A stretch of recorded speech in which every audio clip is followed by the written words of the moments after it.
तो फ़िल्म की शुरुआत में हम अलवेरा, उसकी मॉम और उसकी सिस्टर को देखते हैं। ये लोग अपना घर छोड़ के किसी दूसरे किंगडम में जा रहे थे। अलवेरा बहुत ज़्यादा खुश थी क्योंकि उसे वहाँ के प्रिंस की पोएट्री बहुत ज़्यादा पसंद थी और वो प्रिंस को भी बहुत ज़्यादा लाइक करती थी, उससे शादी करना चाहती थी। जल्द ही ये लोग एक दूसरी किंगडम में पहुँच जाते हैं, जहाँ पे ये लोग आके बहुत ज़्यादा खुश होते हैं। वहाँ पे आके एक बूढ़े आदमी से मिलते हैं, जिससे अलवेरा की मॉम शादी करने वाली थी। इस आदमी की एक बेटी भी थी जिसका नाम एग्नेस था। अलवेरा और उसकी बहन से बहुत ज़्यादा सुंदर थी। सभी लोग खुशी नज़र आ रहे थे, लेकिन ये खुशी कुछ पल की ही थी। शादी के 2 दिन बाद ही एग्नेस के डैड को हार्ट अटैक आता है और उनकी डेथ हो जाती है। लोग इनकी फादर का सुनते ही कि उनकी डेथ हो गई है, उनके घर पे आना शुरू हो जाते हैं। वो लोग जिन्होंने उसके फादर से काफ़ी ज़्यादा पैसे लेने थे। अब उन लोगों को जैसे ही पता चलता है कि उस आदमी ने अलवेरा की मॉम से शादी कर ली थी, तो वो अलवेरा की मॉम के पास आते हैं और उन्हें कहते हैं कि हमें पैसे दो। जब वो इनकार करती है कि उसके पास कोई पैसा नहीं है, तो वो लोग कहते हैं कि हम ये आलीशान घर तुम्हारा कब्जे में कर लेंगे और तुम्हारी सारी दौलत भी अपने कब्जे में कर लेंगे, अगर तुमने हमारे पैसे ना चुकाए। अलवेरा की मॉम ने तो उस आदमी से उसकी शान-ओ-शौकत देखकर ही शादी की थी, क्योंकि वो उसे लगता था कि वो बहुत ज़्यादा अमीर है, लेकिन ऐसा तो नहीं था, वो आदमी भी कंगाल ही था। अब उन लोगों से कुछ दिन का टाइम माँगती है और इन्हें जाने के लिए कहती है। अब वो लोग तो चले जाते हैं, लेकिन अलवेरा की मॉम वहीं पे बेहोश हो जाती है, क्योंकि वो इस वजह से उदास थी कि वो काफ़ी ज़्यादा उसकी उम्र हो चुकी है, वो बूढ़ी हो रही है और अब वो का किसी अमीर आदमी को नहीं फँसा सकेगी और ना ही किसी से शादी करके अपने हालात को ठीक कर सकती थी। अलवेरा को अपनी मॉम पे काफ़ी ज़्यादा तरस आता है। अलवेरा अपनी मॉम को कहती है कि मॉम आप सब परेशान मत हो, मैं यहाँ के प्रिंस से शादी करूँगी और अपने सारे कर्ज चुका दूँगी, आप बिल्कुल भी टेंशन ना लें। अलवेरा की मॉम उसको देखती है और वो सोचती है कि ये तो ज़्यादा खूबसूरत नहीं है, क्योंकि अलवेरा इतनी ज़्यादा खूबसूरत नहीं थी और ना ही उसको ज़्यादा लोग देखते थे और ना ही लोग ज़्यादा उसको पसंद करते थे। फिर आम सी शक्ल वाली लड़की के साथ प्रिंस को शादी क्यों कर सकता है? वैसे तो अलवेरा की एक छोटी बहन भी थी, लेकिन उसकी शादी की उम्र नहीं, तो इसीलिए अलवेरा की ही शादी करनी थी उसकी मॉम ने। दूसरी तरफ एनिस को दिखाया जाता है, वो भी इस हालात से काफ़ी ज़्यादा परेशान थी। पहले तो उसकी मॉम उसको छोड़ गई, उसके बाद अब उसके डैड भी उसे छोड़कर चले गए। वो अपनी मॉम की तस्वीर के साथ बैठकर वहाँ प्रेयर करती है कि उसकी मॉम ये सारे हालात ठीक कर दें। खैर कुछ दिन गुजरते हैं और एक पूरे किंगडम में एक शाही नौकर एक शाही पैगाम लेके आता है। वो बताता है कि प्रिंस की शादी की उम्र हो गई है और उसके लिए हम लड़की ढूंढ रहे हैं, और वो ये भी बताता है कि 4 माह बाद एक सेरेमनी रखी जाएगी, किंगडम में एक सेरेमनी रखी जाएगी। अगर इस पूरे किंगडम से लड़कियां वहां पे आएंगी और जो भी प्रिंस को लड़की पसंद आएगी वही इस प्रिंस की मलका बनेगी। अब ये लड़कियों के लिए तो एक चैलेंज ही था, यानी कि 4 महीनों में उनको उनको अपने आप को इम्प्रूव करना था कि वो कैसे अपने आप को बेहतर दिखा सकती हैं। यानी कि अलवेरा इस कंपटीशन में अपना नाम लिखवा देती है। उसी उसके साथ ही उसकी दूसरी बहन जो कि एनिस थी, उसकी स्टेप सिस्टर, वो भी अपना नाम लिखवा देती है। खैर बात ये थी कि अलवेरा को कोई आम सी शक्ल की लड़की थी और एक आम सी शक्ल की लड़की को एक प्रिंस कैसे पसंद कर सकता था। अलवेरा की मॉम को तो उसे हर हाल में परफेक्ट दिखाना था, तो वो एक प्लास्टिक सर्जन के पास उसको ले जाती हैं। अलवेरा की मॉम के पास पैसे तो नहीं थे, लेकिन अलवेरा की मॉम को ये यकीन था कि प्रिंस अलवेरा को ज़रूर पसंद कर लेगा और उसकी शादी उसके साथ हो जाएगी। और वो सर्जन से कहती है कि मैं तुम्हारे पैसे शादी के बाद तुम्हारे सारे पैसे लौटा दूँगी। सर्जन उसे बताता है कि अलवेरा की नाक, आँख और दाँतों और उसकी ब्रेस्ट की भी सर्जरी करूँगा। खैर सर्जरी स्टार्ट करते हैं और डॉक्टर यानी कि सर्जन अलवेरा के दाँतों के ब्रेसेस को निकाल देता है एक बहुत बड़े टूल से। अभी ये दर्द उसका कम हुआ ही था, तो वो दूसरे टास्क को शुरू करता है। डॉक्टर उसके नाक की हड्डी को एक हथौड़ी टाइप चीज़ से मार कर, यानी कि लोहे की चीज़ से मारते हैं और उसे ठोक देते हैं, यानी कि उस दोनों साइड की जो हड्डी है उसको भी पतला कर देते हैं और ऊपर की हड्डी को भी नीचे कर देते हैं और उसके ऊपर एक लोहे का मास्क चढ़ा देते हैं, जिससे उसकी नाक की हड्डी खड़ी रहे और उसका नाक खूबसूरत नजर आए। ये सारा प्रोसेस बहुत ही खतरनाक था और बहुत ही दर्दफुल था, लेकिन अलवेरा ये सब कुछ खूबसूरत बनने के लिए सह रही थी। खूबसूरती के साथ साथ अलवेरा की ये ट्रेनिंग भी ज़रूरी थी, यानी कि कैसे बैठना है और कैसे नहीं बैठना। वहाँ पे उनको मैनर्स और बॉल डांस भी सिखाया जाता था। इस स्कूल में एग्नेस पहले से ही मौजूद थी। मिस सोफी वहाँ पे आती हैं और उन सारी लड़कियों को बताती हैं कि हम आपको चलने-फिरने के और बोलने के अंदाज़ सिखाएँगे। इसके साथ-साथ वो ये भी कहती हैं कि वो सारी लड़कियाँ उस सेरेमनी में नहीं जा पाएँगी, क्योंकि सिलेक्ट हुई 16 लड़कियाँ ही वहाँ पे जाएँगी। अब दोबारा से इनकी ट्रेनिंग शुरू कर दी जाती है। खैर दिन गुज़रते जाते हैं और इनकी प्रैक्टिस भी बढ़ती जाती है। मिस सोफिया देखती हैं कि एग्नेस बहुत ज़्यादा बेहतर थी, ना सिर्फ एल्वेरा से बल्कि पूरे ग्रुप से ही वो बेहतर थी। उसे काफ़ी ज़्यादा मैनर्स तो पहले से ही आते थे और डांस भी वो काफ़ी अच्छे तरीके से कर रही थी। मिस सोफी उसको सारे सबसे फ्रंट पे ले आती हैं और एल्वेरा को पीछे बुरी लाइन में भेज देती हैं। यानी ये वहाँ पे कम खूबसूरत लड़कियाँ थी और जिनको कुछ भी नहीं आता था वो लड़कियाँ थी। खैर प्रैक्टिस के बाद अब ये लोग घर पे आ जाते हैं। जब ये खाना खा रहे होते हैं तो एग्नेस अपनी स्टेपमदर से कहती है कि अब हमें डैड का फ़िनरल कर देना चाहिए। लेकिन वो एलोवेरा की मॉम उसे कहती है कि मेरे पास इतने ज़्यादा पैसे नहीं हैं, जो बचे-कुचे पैसे हैं वो मैं अपनी बेटी पे ज़ाया करना चाहती हूँ। यानी कि अपनी बेटी को सुधार कर, और तुम्हारे बाप का फ़िनरल तभी होगा जब मेरे पास काफ़ी ज़्यादा पैसे होंगे। यानी कि एलोवेरा जब सेलेक्ट हो जाएगी इस प्रैक्टिस में तभी मैं सारा कुछ कर पाऊँगी। यानी कि अलविरा को भी ये समझ आ जाती है कि मेरी मॉम को काफ़ी ज़्यादा उम्मीदें हैं मुझसे। अब अलविरा और ज़्यादा मेहनत करना शुरू कर देती है और आहिस्ता-आहिस्ता अब मेहनत से ये अगली लाइन्स पे आना शुरू हो जाती है। ख़ैर फाइनली अब जो 40 दिन की जो प्रैक्टिस थी वो इनकी कंप्लीट हो जाती है और मिस सोफ़ी और बाकी की उसकी टीम ने उन 16 लड़कियों को सिलेक्ट करना था। जब वो लोग लिस्ट लगाते हैं तो वो देखती है एल्वेरा देखती है कि एग्नेस की सबसे ऊपर लिस्ट में नाम है लेकिन एल्वेरा का सबसे नीचे। एल्वेरा तो खुश हो जाती है लेकिन सारे लोग ये हैरान थे देखकर कि एल्वेरा का नाम इस लिस्ट में आ कैसे गया, क्योंकि उसकी खूबसूरती को वो जो उसके मुंह पे मास्क लगा था वो और ज़्यादा ख़राब कर रहा था। खैर इन जो 16 लड़कियां सिलेक्ट हुई थी अब उन लोगों की प्रैक्टिस होना स्टार्ट हो जाती है, यानी कि उनको डांस सिखाया जाता है। अलवीरा इतनी ज़्यादा अच्छे तरीके से डांस नहीं कर पा रही थी लेकिन एग्नेस बहुत ज़्यादा अच्छा तरीके से डांस कर रही थी। यहाँ पे अलवीरा को फ़ील होता है कि मिस सोफ़ी उसके साथ काफ़ी ज़्यादा रूड हो रही हैं और मिस सोफ़ी भी उसके साथ रूड हो रही थी और उसको बता भी देती है कि तुम्हारा सिलेक्शन तुम्हारी किसी काबिलियत की वज़ह से नहीं, बल्कि तुम्हारी मॉम ने इसकी वज़ह से पैसे भरे हैं, तुम्हारी मॉम के पैसों की वज़ह से ही तुम्हारा सिलेक्शन हुआ है। अलवीरा अब बहुत ज़्यादा उदास हो जाती है क्योंकि वो जान गई थी कि उसके अंदर ऐसी काबिलियत ही नहीं है कि उसको कोई पसंद करे। अब वो घर पे आ जाती है और उसकी मॉम एक अच्छा टेलर मंगवाती है ताकि उसके लिए ख़ास कपड़े तैयार किए जा सकें। लेकिन जब टेलर उसे कपड़े पहनाता है तो उसे कोई भी फिट नहीं आता क्योंकि वो बहुत ज़्यादा मोटी थी। अब वो टेलर उसे कहती है कि अगर एल्वेरा को इस कॉम्पिटिशन में जीतना है तो इसे या फिर ये कपड़े पहनाने हैं तो इसे पतला करना होगा। अब इसकी मॉम उसे डाइट करवाती है एल्वेरा को और उसे खाने में सिर्फ नींबू पानी देती है। अब मिस सोफ़ी दोबारा से सारी लड़कियों के पास जाती है जिनको सिलेक्ट किया था। एक-एक लड़की के पास जाकर उनकी सोच के बारे में उनसे पूछती है।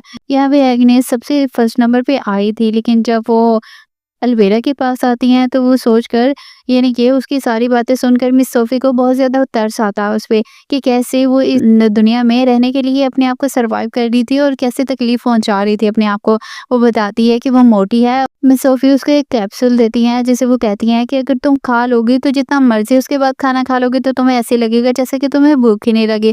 तुम जितना मर्ज़ी खाना खा लो लेकिन तुम इससे मोटी नहीं होगी। हाँ, लेकिन जब तुम सेलेक्ट हो जाओ उसके बाद तुम शादी के बाद इसके लिए एक लिक्विड है, वो लिक्विड पी लेना ताकि दोबारा से तुम अपना खाना और अपनी लाइफ दोबारा से एंजॉय कर सको। अब अलवेरा वो अपनी बहन को आगे बताती है कि मिस सोफ़ी ने ये उसे कैप्सूल दिया है और उसके लिए मुझे एक लिक्विड भी दिया है, यानी कि जब मेरी शादी हो जाएगी प्रिंस से उसके बाद अब मैं ये लिक्विड पी लूँगी तो इसका सारा असर ख़त्म हो जाएगा। ये सब बातें तो मिस सोफ़िया ने उसको बताई थी लेकिन इसका नुकसानात मिस सोफ़िया ने उसको नहीं बताए थे। इसके क्या नुकसानात थे अब ये तो हमें आगे जाकर ही पता चलेगा। उसकी बहन उसे मना करती है कि तुम ये मत, लेकिन अलविरा को तो प्रिंस से शादी करनी थी और किसी की बात नहीं सुनती है, यानी कि अपनी बहन की बात नहीं सुनती है और वो उसे खा लेती है। तभी वो वहाँ पे देखती है कि प्रिंस वहाँ पे शिकार करने के लिए आया है। जब वो प्रिंस को देखती है तो वो एक दफ़ा और उसे ख्वाहिश होती है कि वो प्रिंस से शादी करे और उसके ख्वाब देखने लग जाती है। तब जंगल से वापसी पे वो देखती है कि उसकी बहन, उसकी स्टेप सिस्टर एग्नेस वो अपने ही नौकर के साथ लगी हुई है। उसे बहुत ज़्यादा गुस्सा आता है, वो अपनी मॉम को जाके बताती है। उसकी मॉम उसको बहुत ज़्यादा पीटती हैं और अपने घर की ही नौकरानी बना लेती हैं। उसकी मॉम उसे ये भी कहती है कि तुम अब घर से बाहर नहीं निकलोगी। अलवेरा इस बात से बहुत ज़्यादा खुश थी क्योंकि वो जानती थी कि उसकी सबसे बड़ी कॉम्पिटिटर, यानी कि उसकी सबसे बड़ी दुश्मन उसकी स्टेप सिस्टर एग्नेस ही है। तभी वो जानती थी कि सारी लड़कियां तो उससे पीछे हैं और सबसे आगे तो यही है, यानी कि वो बहुत ज़्यादा खुश होती है कि अब उसे जीतने से कोई भी रोक नहीं सकता। अब उसने कैप्सूल भी खा लिया था तो उसे ये भी टेंशन नहीं थी कि वो पतली ना हो। कि अब वो पतली नहीं होगी। उसे उस अपनी अपने लिए खाना मंगवाती है बहुत सारा और वो खा लेती है अपनी मॉम से चोरी। उसे ये खाना एग्नेस ने ही लाके दिया था क्योंकि कहीं न कहीं एग्नेस भी चाहती थी कि एल्विरा पतली ना हो। अब कहानी में 3 महीने का टाइम गुज़र जाता है और फाइनली एल्विरा की नाक से पट्टी भी उतर जानी थी। उसकी मॉम उसकी नाक से पट्टी उतारती हैं और वो देखती हैं कि एल्विरा की नाक बिल्कुल सीधी हो गई है और वो काफ़ी ज़्यादा खूबसूरत नज़र आ रही है। एल्विरा भी ये देखकर बहुत ज़्यादा खुश होती हैं। एल्विरा अब सेरेमनी की तैयारी कर रही थी, जबकि दूसरी तरफ एग्नेस अपने ही घर पे नौकर बनी हुई थी। यहाँ तक कि एग्नेस अपनी भैंस का दूध भी खुद ही निकालती है। एल्विरा उसे खिड़की से देखती है और उसे अंदर से ज़्यादा खुशी हो रही थी क्योंकि वो बस यही सोचती है कि शायद एग्नेस यही डिज़र्व करती है। अब उसकी नाक की सर्जरी तो ठीक हो चुकी थी और उसकी मॉम अब दोबारा से उसको एक सर्जन के पास ले जाती हैं। अब उसे एक और प्रोसेस से गुज़ारा जाता है, यानी कि उसकी आँखों में लेसिस सुइयों से उसकी आँखों में लेसिस लगाए जाते हैं, उसकी आँखों में पट्टी बाँध दी जाती है और उसकी ब्रेस्ट की भी सर्जरी की जाती है। ये काफ़ी ज़्यादा दर्दनाक था। एल्विरा इस काफ़ी दर्द से गुज़र रही थी। वो काफ़ी ज़्यादा वीकनेस महसूस कर रही थी। उसके साथ-साथ उसे भूख भी बहुत ज़्यादा लग रही थी। अब वो एग्नेस से काफ़ी ज़्यादा खाना माँगती है। एग्नेस भी उसे काफ़ी ज़्यादा खाना देती है अपनी मॉम से छुपा कर। दूसरी तरफ हमें स्कूल में दिखाया जाता है कि मिस सोफ़ी और उसकी पार्टनर काफ़ी ज़्यादा परेशान है क्योंकि एग्नेस काफ़ी दिनों से नहीं आई थी, क्योंकि पूरी स्टूडेंट्स की लीडर वही थी। मिस सोफ़ी उसकी मॉम से भी पूछती हैं, लेकिन उसकी मॉम कहती है कि उसके फादर और मदर की डेथ के बाद अब एग्नेस इस वजह से वो अपने कमरे में ही बंद रहती है और घर पे ही रहना चाहती है। मिस सोफ़ी भी इस बात को समझ जाते हैं और एल्विरा को ही उसकी एग्नेस की जगह दे देती हैं। एल्विरा इतनी सर्जरी करने के बाद अब एग्नेस जैसी ही खूबसूरत नज़र आती है। अब रात में जब एग्नेस एल्विरा के लिए खाना लेके आती है तो वो उसके बाल बनाना शुरू कर देती है। लेकिन जब वो देखती है कि एल्विरा के तो बाल काफ़ी ज़्यादा गिर रहे हैं और एल्विरा इस बात से काफ़ी ज़्यादा परेशान हो जाती है। ये इस वजह से हो रहा था कि एल्विरा ने वो कैप्सूल खाया था, यानी कि मोटा ना होने वाला। वो कैप्सूल उसके अंदर के न्यूट्रिशन भी खा रहा था, इसी वजह से उसको वीकनेस महसूस हो रही थी और उसके बाल भी गिर रहे थे। अब एल्विरा की मॉम को पता चलता है कि मेरी बेटी डांस में एग्नेस की जगह ले चुकी है, तो वो बहुत ज़्यादा खुश हो जाती हैं। वो पहले से भी ज़्यादा खूबसूरत एल्विरा के लिए एक ड्रेस बनवाती हैं। अब वहाँ पे एग्नेस भी आ जाती है और ये सारे लोग मिलकर एग्नेस के साथ काफ़ी ज़्यादा बुरा सलूक करते हैं। डिज़ाइनर जब उसे ड्रेस पहना रहा था एल्विरा को, तो उसे पता चलता है कि एल्विरा बाल जो हैं वो झड़ रहे हैं। एल्विरा के बाल झड़ रहे हैं, इसी वजह से वो उसके लिए एक विग भी बना लाता है ताकि उसकी खूबसूरती को ग्रहण ना लगे, यानी कि उसका ये दाग भी छुप जाए। अब दूसरी तरफ हमें दिखाया जाता है कि एग्नेस भी हार नहीं मान रही थी। वो एक संदूक खोलती है और अपनी मॉम का एक गाउन निकालती है जो कि बॉल डांस के लिए उसकी मॉम पहना करती थी। उसकी मॉम यहाँ की सबसे अमीर लेडी थी और वो बहुत ज़्यादा खूबसूरत थी। उसका गाउन भी बहुत ज़्यादा खूबसूरत था। अब एग्नेस उस गाउन को निकालती है, तभी एल्विरा भी ऊपर से आ जाती है और उसको वो गाउन देखकर काफ़ी ज़्यादा जेलस होती है और उसके गाउन को पूरा फाड़ देती है। अब एग्नेस अपनी बाप की बॉडी के पास जाकर उस गाउन को ले जाती है और वहाँ पे जाकर रोने लगती है। अब वहाँ इसे रोते हुए देखकर उसकी असली मॉम की रुसोल वहाँ पे आ जाती है और उसको वो जूते देती है और उसे बताती है कि तुम इसे पहनकर बॉल डांस पे जाना और बाहर कद्दू तुम्हारे लिए एक गाड़ी में बदल जाएगा और तुम वहाँ पे जाओगी तो, लेकिन याद रखना 12 बजते ही ये सब सारी चीज़ें अपनी शक्ल में वापस आ जाएँगी और तुम 12 बजते ही वहाँ से भाग आना और याद रखना अपने मुँह को ज़रूर छुपाना। अब एग्नेस ये सुनकर काफ़ी ज़्यादा खुश हो जाती है। फिर हम देखते हैं कि एग्नेस के सूट को भी उसके फादर की जो बॉडी में कीड़े थे उन्होंने बुन-बुन कर उसे भी दोबारा से वैसा ही कर दिया था जैसे कि पहली हालत में था। आखिरकार वो दिन आ जाता है जिस दिन वो सेरेमनी शुरू होनी थी, यानी कि बॉल डांस होना था। अब एल्विरा काफ़ी ज़्यादा खुश थी जब वो किंगडम में पहुँचती है तो वहाँ पे बॉल डांस की सेरेमनी वो ही स्टार्ट करती है। अब सारे लोग उसकी खूबसूरती में खो जाते हैं, यानी कि ये तो आर्टिफिशियल खूबसूरती थी, लेकिन फिर भी लोग उसकी खूबसूरती की काफ़ी तारीफ़ करते हैं। अब जब प्रिंस वहाँ पे आता है तो वो भी सारी लड़कियों को छोड़कर एल्विरा को ही अपना डांस पार्टनर चूज़ करता है। अब एल्विरा की मॉम को भी यहाँ पे अमीर लोग काफ़ी ज़्यादा भाव दे रहे थे क्योंकि एल्विरा की वजह से उसको भी काफ़ी ज़्यादा रिस्पेक्ट मिल रही थी। अब एल्विरा ने जैसा सोचा था वैसा ही बिल्कुल हो रहा था। अब एल्विरा काफ़ी ज़्यादा खुश थी, लेकिन ये खुशी उसकी कुछ ही पल की थी। अभी कुछ ही देर में यहाँ पे एग्नेस आ जाती है, एक नकाब पहने हुए और काफ़ी खूबसूरत गाउन पहने हुए। अब काफ़ी ज़्यादा लोग उसकी तरफ अट्रैक्ट हो रहे थे और प्रिंस भी ना चाहते हुए भी एग्नेस के पास चला जाता है।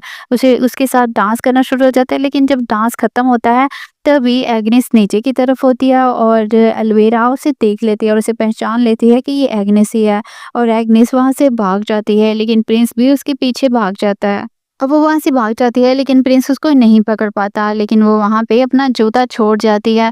प्रिंस वो अपना जूता उठा लेता है और वो सारे लोगों पे ऐलान करता है कि अगर किसी ने भी इस लड़की को जिस उस लड़की को ढूँढा जिस लड़की को ये जूता पूरा आता है और वो लड़की ही यहाँ की प्रिंसेस बनेगी। अलवीरा अब घर आ जाती है, उसे पता था कि ये जूता एग्नेस का ही है। स्टार्टिंग से ही एग्नेस के रूम में चली जाती है और उसे काफ़ी ज़्यादा पीटती है। उसके पाँव से वो जूता भी निकाल लेती है, लेकिन जब वो जूता ट्राई करती है तो वो जूता उसको काफ़ी ज़्यादा छोटा था क्योंकि वो उसके नाप का नहीं था और ये तो जादुई जूता था। एग्नेस के अलावा किसी को पूरा भी नहीं आ सकता था।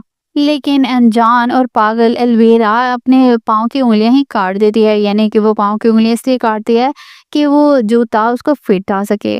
अब जब वो अपनी उँगलियाँ काटती है तो वो बेहोश हो जाती है, यानी कि उसको इतना ज़्यादा दर्द हो रहा था कि उसे बर्दाश्त नहीं हो रहा था और वो बेहोश हो जाती है। इसी दौरान उसकी मॉम और उसकी बहन भी वहाँ पे आ जाती हैं और उसकी बहन बहुत ज़्यादा हैरान होती है कि उसकी बहन ने एक सिर्फ प्रिंस से शादी करने के लिए अपने आप पे इतने जुल्म किए और इतना सब कुछ बर्दाश्त किया। और जब वो बेहोश थी तो उसकी मॉम को वो उसकी छोटी बहन बताती है कि एल्विरा ने अपना गलत पाँव काट लिया, यानी कि प्रिंस के पास तो दूसरा पाँव था और एल्विरा के पास दूसरा, तो एल्विरा ने तो अपना गलत पाँव काट लिया था।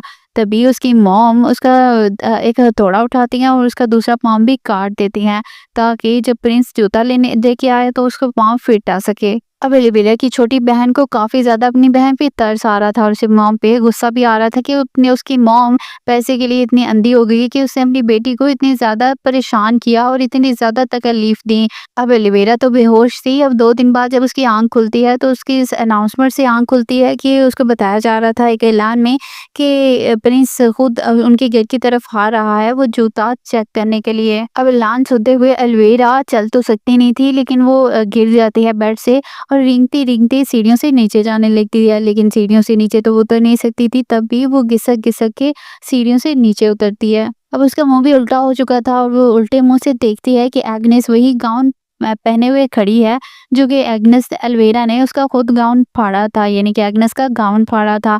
अब वो गाउन पहले से भी ज़्यादा खूबसूरत लग रहा था। अब प्रिंस भी वहाँ पे आ जाते हैं और वो सारी लड़कियों से कहते हैं कि वो जूता अपने पाँव में पहन के देखे।